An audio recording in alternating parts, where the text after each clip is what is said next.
ਬਾਦਲਾਂ ਦੇ ਰਾਜ ਦੇ ਵਿੱਚ ਜਿਹੜਾ ਖੇਡ ਹੋਇਆ, ਕਹਿੰਦੇ ਜੀ ਉਹ ਜਾਣ ਕੇ ਤਾਰ-ਪਾਰ ਜ਼ਮੀਨ ਲਈ ਗਈ। ਬੜੀ ਤੇਜ਼ੀ ਦੇ ਨਾਲ ਉੱਥੇ 30 ਟਿਊਬਵੈਲ ਵੀ ਲਾਏ ਗਏ। ਅੱਛਾ ਜੀ, ਜੰਗੀ ਪੱਧਰ ਤੇ ਠੀਕ ਹੈ। ਟਰੈਕਟਰ ਟੂਟਰ ਵੀ 30 ਟਿਊਬਵੈਲ ਲਾਏ ਗਏ, ਲਗਭਗ 3 ਟਰੈਕਟਰ ਤੇ ਜਿਹੜੇ ਗਲ ਗਏ ਉੱਥੇ ਹੀ। ਮਤਲਬ 32 ਕਰੋੜ ਦੀ ਕੀ ਉਹ ਬੁੱਲ ਹੈਗਾ ਵੀ ਸੀ ਇਹਨਾਂ ਕਿ ਨਹੀਂ, ਕੰਡਿਆਲੀ ਤਾਰ ਦੇ ਪਾਰ। ਤੇ ਜਦੋਂ ਫਸਲ ਨਹੀਂ ਹੁੰਦੀ, ਜਾਣ ਨਹੀਂ ਦਿੱਤਾ ਜਾਂਦਾ, ਇਦੋਂ ਵੱਡੀ ਫਸਲ ਨਹੀਂ ਹੋ ਸਕਦੀ, ਕਟਾਈ ਦੀ ਬੰਦਸ, ਬਾਕੀ ਚੀਜ਼ਾਂ ਦੀ ਬੰਦਸ, ਉਹ ਸਾਰੀਆਂ ਚੀਜ਼ਾਂ, ਉਹ ਰੇਟ ਤਾਂ ਸੰਭਵ ਹੀ ਹੈ ਨਹੀਂ ਸੀ, ਹੈ ਨਾ। ਹੁਣ ਉੱਥੇ 2 ਬੰਦਿਆਂ ਕੋਲ ਚਾਰਜ ਹੈ, ਇੱਕ ਕਲਰਕ ਹੈ, ਇੱਕ ਅਫਸਰ ਹੈ। ਉਹ ਵੀ ਉੱਥੇ ਕਦੇ ਨਹੀਂ ਜਾਂਦੇ, ਉਹਨਾਂ ਕੋਲ ਵੀ ਐਡੀਸ਼ਨਲ ਚਾਰਜ ਹੈ।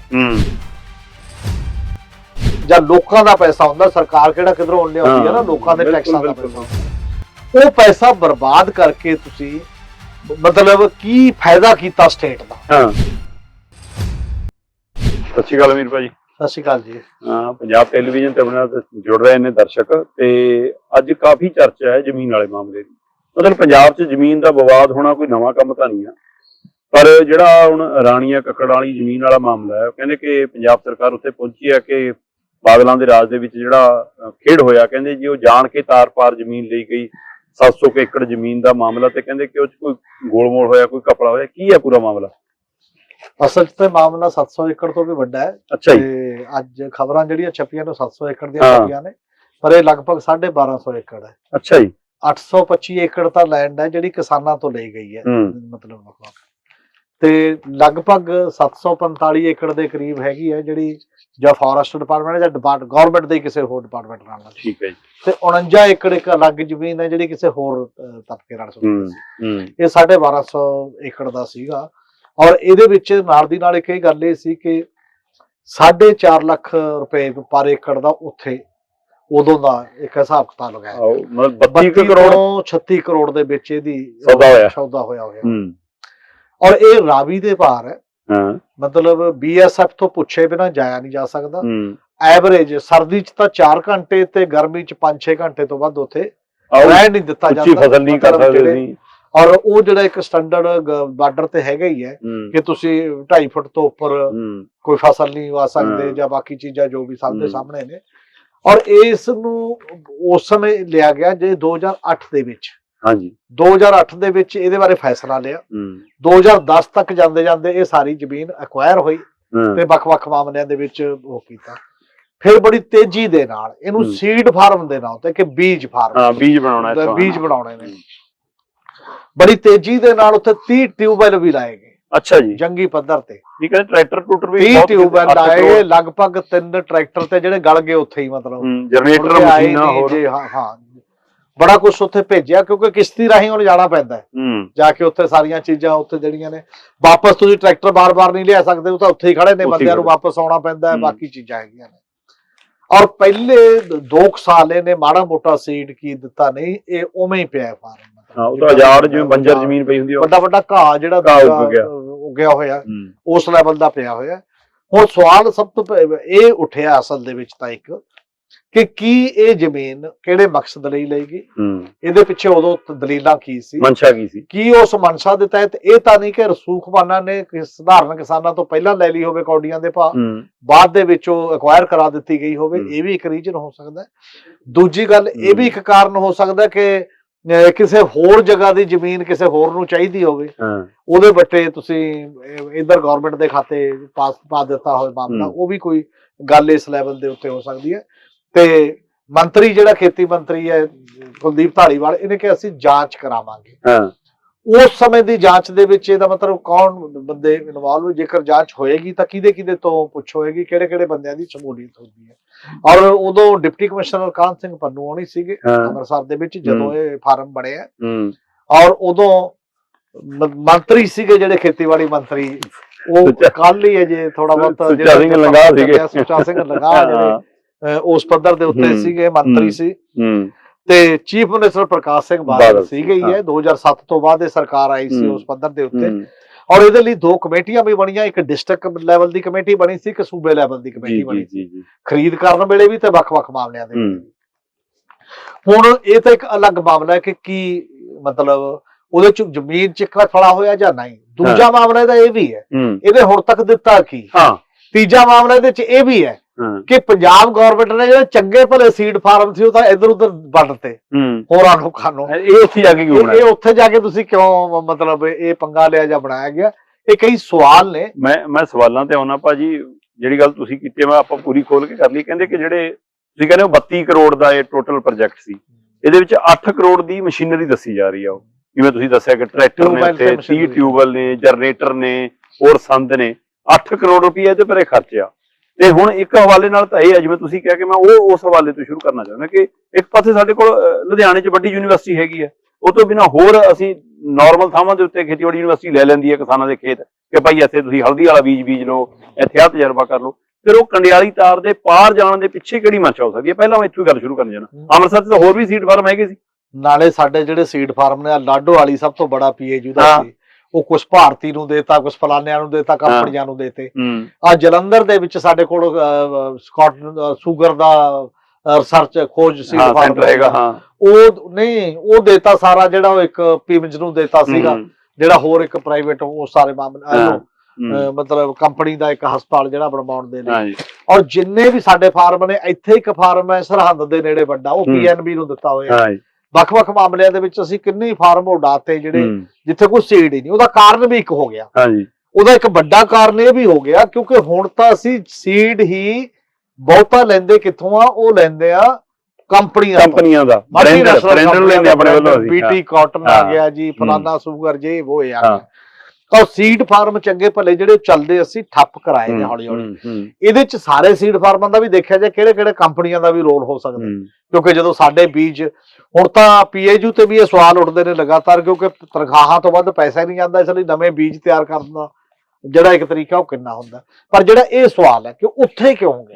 ਉੱਥੇ ਕਿਉਂ ਮੈਂ ਜਾਣਨਾ ਚਾਹੁੰਦਾ, ਕਿਉਂਕਿ ਬੰਦਾ ਤੁਸੀਂ ਜਿਹੜਾ ਤੁਸੀਂ ਖਦਸ਼ਾ ਜ਼ਾਹਰ ਕੀਤਾ ਅਮੀਰ ਭਾਜੀ, ਤੁਸੀਂ ਇਹ ਦੇਖੋ ਕਿ ਆ ਆਪਣੀ ਰੋਪੜ ਵਾਲੀ ਬੈਲਟ ਆ, ਨੂਰਪੁਰ ਵੇਦੀ ਵਾਲੀ ਬੈਲਟ, ਕਹਿੰਦੇ ਇੱਥੇ ਵੀ ਮਤਲਬ ਕਿ ਜਿਹੜੇ ਪਹਾੜ ਸੀ, ਟਿੱਬੇ ਸੀ ਹੈਨਾ, ਉਹ ਕਹਿੰਦੇ ਕਿ ਪਹਿਲਾਂ ਬੜੇ ਘਰਾਣਿਆਂ ਨੇ ਖਰੀਦੇ, ਫਿਰ ਹੁਣ ਕਹਿੰਦੇ ਕਿ ਉਹਨੂੰ ਗਾਹ ਮਤਲਬ ਕੋੜੀਆਂ ਦੇ ਭਾਅ ਖਰੀਦ ਕੇ। ਇਸੇ ਤਰ੍ਹਾਂ ਨਿਊ ਚੰਡੀਗੜ੍ਹ ਦੇ ਪਿਛਲੇ ਪਾਸੇ ਸਾਰੀ ਜ਼ਮੀਨ ਜਿਹੜੀ ਖਰੜ ਮਹਾਲੀ ਦੀ ਪੈਂਦੀ ਸੀ, ਉਹ ਕਹਿੰਦੇ ਕਿ ਬੜੇ ਅਧਿਕਾਰੀਆਂ ਨੇ, ਬੜੇ ਉਹਨਾਂ ਨੇ ਖਰੀਦੀ, ਬਾਅਦ ਚੋਂ ਕੋੜੀਆਂ ਦੇ ਭਾਅ ਖਰੀਦ ਕੇ ਅੱਗੇ ਫਿਰ ਅਰਬਾਂ ਖਰਬਾਂ ਦੀ ਵੇਚੀ। ਕੀ ਇੱਥੇ ਵੀ ਕੋਈ ਇਹੋ ਜਿਹੀ ਮਨਸ਼ਾ ਕਿ ਕੋਈ ਹੋਰ ਜਗ੍ਹਾ ਪਹਿਲਾਂ ਲਈ ਹੋਵੇ ਕਿਸੇ ਹੋਰ ਬੰਦੇ ਨੇ? ਹੁਣ ਕਿਉਂਕਿ ਇੰਨੀ ਜ਼ਮੀਨ 15 ਸਾਲ ਪਹਿਲਾਂ 32 ਕਰੋੜ ਦੀ, ਕੀ ਉਹ ਮੁੱਲ ਹੈਗਾ ਵੀ ਸੀ ਇੰਨਾ ਕਿ ਨਹੀਂ? ਕੰਡਿਆਲੀ ਤਾਰ ਦੇ ਪਾਰ ਪ੍ਰੈਕਟੀਕਲੀ ਤਾਂ ਉੱਥੇ ਮੁੱਲ ਕੋਈ 50,000 ਨੂੰ ਵੀ ਨਹੀਂ ਖਰੀਦਦਾ ਨਾ, ਜਿੱਥੇ 4.5 ਲੱਖ ਦੀ ਖਰੀਦੀ। ਮਸਲਾ ਇਹ ਹੈ ਉਸ ਟਾਈਮ ਦੇ, ਕਿਉਂਕਿ ਕਾਰਨ ਇਹ ਹੈ ਕਿ ਉੱਥੇ ਜਦੋਂ ਫਸਲ ਨਹੀਂ ਹੁੰਦੀ, ਜਾਣ ਨਹੀਂ ਦਿੱਤਾ ਜਾਂਦਾ, ਇਦੋਂ ਵੱਡੀ ਫਸਲ ਨਹੀਂ ਹੋ ਸਕਦੀ, ਕਟਾਈ ਦੀ ਬੰਦਸ, ਬਾਕੀ ਚੀਜ਼ਾਂ ਦੀ ਬੰਦਸ, ਉਹ ਸਾਰੀਆਂ ਚੀਜ਼ਾਂ, ਉਹ ਰੇਟ ਤਾਂ ਸੰਭਵ ਹੈ ਨਹੀਂ ਸੀ ਨਾ ਕਿਸੇ ਵੀ ਰੂਪ ਦੇ ਵਿੱਚ। ਇਹਦੇ ਵਿੱਚ ਇੱਕ ਕਬੜਾ ਤਾਂ ਹੈ ਨਾ, ਉਹ ਸ਼ਾਇਦ ਕਈ ਵਾਰ ਤਾਂ ਲੋਕਾਂ ਨੇ ਇਹ ਕਰ ਲਿਆ ਹੋਵੇਗਾ ਵੀ ਉਦੋਂ ਸ਼ਾਇਦ ਮਨਜ਼ੂਰ ਕਰ ਲਿਆ ਹੋਵੇ ਕਿ ਚਲੋ ਜੇ ਤਾਂ ਇਹੀ ਹੈ ਕਿ ਸਿੱਧਾ ਹੀ ਉਹ ਸਾਰੇ ਕਿਸਾਨਾਂ ਨੂੰ ਹੀ ਮਿਲਿਆ, ਤਾਂ ਇਹ ਵੀ ਚਲੋ ਗਰੀਬ ਕਿਸਾਨ ਉਧਰ ਨੇ ਸ਼ਾਇਦ ਆਪਣਾ ਤੋਰੀ ਫੁਲਕਾ ਤੋੜ ਲੈਣਗੇ, ਉਹ ਇੱਕ ਅਲੱਗ ਪਹਿਲੂ ਹੋ ਸਕਦਾ ਜੇ ਉਹਦੇ ਚ ਇਹੋ ਜਿਹਾ ਕਾ ਬਣਾਇਆ। ਪਰ ਮਕਸਦ ਉੱਥੇ ਸੀਡ ਫਾਰਮ ਕਿਉਂ ਬਣਾਇਆ? ਸੀਡ ਫਾਰਮ ਦਾ ਮਤਲਬ ਇਹ ਹੈ ਕਿ ਕੀ ਤੁਹਾਨੂੰ ਨਹੀਂ ਪਤਾ ਖੇਤੀਬਾੜੀ ਡਿਪਾਰਟਮੈਂਟ ਨੂੰ ਜਾਂ ਗਵਰਨਮੈਂਟ ਨੂੰ ਕਿ ਕਿਹੜਾ ਕਿਹੜਾ ਸੀਡ ਕਿਹੜੇ ਸੀਜ਼ਨ ਚੁੱਕਦਾ ਹੈ, ਉਹਦੇ ਲਈ ਕਿੰਨੀ ਕੇਅਰ ਚਾਹੀਦੀ ਹੈ? ਕੀ ਉਹ BSF ਤੋਂ ਮਨਜ਼ੂਰੀ ਤੋਂ ਬਿਨਾਂ ਉੱਥੇ ਜਦੋਂ ਬੰਦਾ ਨਹੀਂ ਜਾ ਸਕਦਾ, ਉੱਥੇ ਇਸ ਲੈਵਲ ਦੀ ਖੇਤੀ ਨਹੀਂ ਹੋ ਸਕਦੀ ਕਿ ਉਹਦੀ ਸਾਂਭ ਸੰਭਾਲ ਹੋਵੇ, ਉੱਥੇ ਮਸ਼ੀਨਰੀ ਗਲੂਗੀ, ਜਦੋਂ ਮਸ਼ੀਨਰੀ ਬੰਦਾ ਰਹਿ ਨਹੀਂ ਸਕਦੀ, ਬੰਦੇ ਨੇ ਉੱਥੋਂ ਵਾਪਸ ਆਉਣਾ ਹੈ, ਉੱਥੇ ਪੱਕਾ ਤੋਂ ਉਹਦੀ ਸੰਭਾਲ ਲਈ ਰਹਿ ਨਹੀਂ ਸਕਦਾ। ਉੱਥੇ ਇੰਨੇ ਪਸ਼ੂ ਪੈਂਦੇ ਨੇ ਆਲੇ ਦੁਆਲੇ ਦੇ ਚੱਲ ਕੇ ਜਿਹੜੇ ਨੇ ਉਹ ਸਾਰੀ ਉਜਾੜਦੇ ਨੇ, ਉਹ ਨਹੀਂ ਹੋ ਸਕਦਾ। ਇਹ ਚੀਜ਼ਾਂ ਤਾਂ ਇੱਕ ਲੇਮੈਨ ਵੀ, ਸਧਾਰਨ ਬੰਦਾ ਵੀ ਦੇਖਦਾ ਹੈ ਵੀ ਇੱਥੇ ਆ ਕੇ ਕੀ ਕੀ ਨੁਕਸਾਨ ਕੀ ਫਾਇਦੇ ਨੇ। ਇਹਦਾ ਮਤਲਬ ਉਦੋਂ ਹੀ ਪਤਾ ਸੀ। ਔਰ ਜਿੰਨੀ ਉਸ ਸਮੇਂ ਵੀ ਖੇਤੀਬਾੜੀ ਦੇ ਕੁਝ ਅਧਿਕਾਰੀਆਂ ਨੇ ਤੇ ਇਤਰਾਜ਼ ਕੀਤਾ ਸੀਗਾ ਕਿ ਇੱਥੇ ਸੀਡ ਸੂਡ ਨਹੀਂ ਹੋ ਸਕਦਾ, ਉਹ ਜੋ ਮਰਜ਼ੀ ਤੁਸੀਂ ਉਹੀ ਕਹੋ ਵੀ ਅਸੀਂ ਭਾਈ ਉਹ ਖਰੀਦਣਾ ਪੈਸੇ ਦੇ ਰਹੇ, ਉਹ ਅਲੱਗ ਗੱਲ ਹੈ। ਜਿਹੜੇ ਨਾਮ ਨਾਲ ਉਹ ਕੀਤਾ ਗਿਆ ਕਿ ਉੱਥੇ ਸੀਡ ਫਾਰਮ ਡਿਵੈਲਪ ਕਰਾਂਗੇ, ਉਹ ਸੰਭਵ ਨਹੀਂ ਸੀ, ਉਦੋਂ ਵੀ ਨਹੀਂ ਸੀ ਤੇ ਅੱਜ ਵੀ ਨਹੀਂ ਹੈ। ਫਿਰ ਕੀ ਕੀਤਾ ਜਦੋਂ ਖੇਤੀਬਾੜੀ ਡਿਪਾਰਟਮੈਂਟ ਤੋਂ ਇਹ ਨਹੀਂ ਹੋਇਆ, ਉਦੋਂ ਚੱਕ ਕੇ ਉਹਨਾਂ ਨੇ ਪੰਜਾਬ ਐਗਰੋ ਨੂੰ ਦੇਤਾ। ਅੱਛਾ ਜੀ। ਹੁਣ ਪੰਜਾਬ ਐਗਰੋ ਇਸ ਲਈ ਮੰਨੀ ਜਾਂਦੀ ਹੈ ਕਿ ਉਹ ਸੀਡ ਪੈਦਾ ਕਰੂਗੀ ਜਾਂ ਬਾਕੀ ਚੀਜ਼ਾਂ ਕਰੂਗੀ, ਕੀ ਹੈ ਉਹਦਾ ਕੰਮ ਨਹੀਂ ਗਾ। ਤੇ ਪੰਜਾਬ ਐਗਰੋ ਕੋਲੋਂ ਵੀ ਹੁਣ ਫੇਰ ਨਵਾਂ ਇੱਕ ਚਿੱਠੀ ਨਿਕਲ ਗਈ ਪਿਛਲੇ ਸਾਲ, ਕਹਿੰਦੇ ਦੁਬਾਰਾ ਖੇਤੀਬਾੜੀ ਡਿਪਾਰਟਮੈਂਟ ਨੂੰ ਦੇ ਦਿਓ। ਇਹ ਕੈਪਟਨ ਦੇ ਟਾਈਮ? ਹਾਂ। ਅੱਛਾ ਜੀ। ਮਤਲਬ ਇਹਦਾ ਮਤਲਬ ਆਈ ਚਲਾਈ ਚੱਲਦੀ, ਤੁਸੀਂ ਇਹਨੂੰ ਦੇ ਦਿਓ, ਤਜਰਬੇ ਕਰ ਲਓ। ਹੁਣ ਉੱਥੇ ਲਾ ਪਾ ਕੇ ਨਾ ਸਭ ਕੁਝ ਇੰਨੇ ਸਮੇਂ ਦਾ ਡਿਫੰਕਟ ਪਿਆ। ਇੱਕ ਤਾਂ ਟੋਟਲ ਟਰੈਕਟਰ ਗਲ ਸੜ ਗਏ, ਜਨਰੇਟਰ ਗਲ ਗਏ, ਟਿਊਬਵੈਲ 30 ਲੱਗੇ ਹੋਏ ਨੇ ਜਿਹੜੇ 30 ਬਰਬਾਦ ਹੈ। ਉੱਥੇ ਜਦ ਹੋਣਾ ਹੀ ਨਹੀਂ, ਕੁਝ ਵੀ ਨਹੀਂ ਹੋਇਆ ਇੰਨੇ ਸਾਲਾਂ ਦੇ ਵਿੱਚ, ਤਾਂ ਇਹ ਤਾਂ ਇੱਕ ਜਵਾਬਦੇਹੀ ਚਾਹੀਦੀ ਹੈ ਕਿ ਇੰਨੇ ਲੰਮੇ ਸਮੇਂ ਦੇ ਵਿੱਚ ਜੇ ਕੱਖ ਵੀ ਨਹੀਂ ਮੁੜਿਆ, ਚਲੋ ਇੱਕ ਗੱਲ ਹੋ ਸਕਦੀ ਸੀ ਕੋਈ ਹੜ੍ਹ ਆ ਗਏ, ਕੋਈ ਕੁਦਰਤੀ ਕਲਾਮਿਟੀ ਆ ਗਈ, ਬਾਕੀ ਚੀਜ਼ਾਂ ਵੱਖਰੀ ਗੱਲ ਹੈ, ਇੱਕ ਵੱਖਰੀ ਗੱਲ ਹੈ।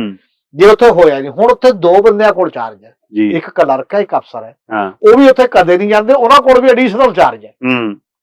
ਮਤਲਬ ਐ ਨਹੀਂ ਹੈ ਕਿ ਉੱਥੇ ਕੋਈ ਜਾਂਦਾ ਹੈ। ਮੈਨੂੰ ਨਹੀਂ ਲੱਗਦਾ ਉੱਥੇ ਸ਼ੁਰੂਆਤੀ ਦੌਰ ਤੋਂ ਬਿਨਾਂ ਕਿਸੇ ਨੇ ਗੇੜਾ ਵੀ ਮਾਰਿਆ ਕਿ ਕੋਈ ਇਸ ਲੈਵਲ ਦੀ ਗੱਲ ਕਿਸੇ ਲੈਵਲ ਦੇ ਉੱਤੇ ਹੋਈ ਹੈ।